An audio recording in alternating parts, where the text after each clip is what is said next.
The notion here is to get away from the classical gladiator's ring that we kind of know and love only too well.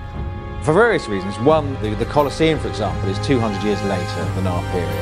And in fact, they did used to have fights in the Forum, so we thought it'd be much more interesting to have the fight in the Forum, using the Forum as a background.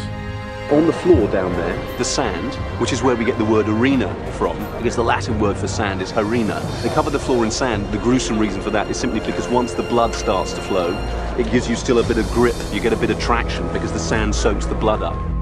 The standard idea of the gladiator fighting was that in the Colosseum it's a huge spectacle. What actually happened, certainly in this early Republican period, was that it was used as a punishment for criminals, so it was a much more prosaic day-to-day routine. You would go along on a Wednesday afternoon to watch people being killed, not as a grand spectacle, but just as a routine part of daily life. Surprisingly enough, some people chose to be gladiators because it was so intensely, unimaginably glamorous. When you throw it down again, at that point, the whole audience goes, boo! You know. Ready, action!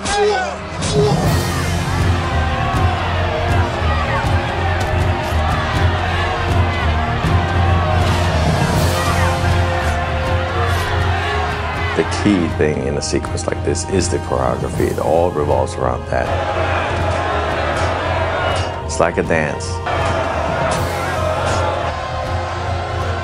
Once that is in place, everything else is just something you kind of add on. You add more blood here, stuff like that.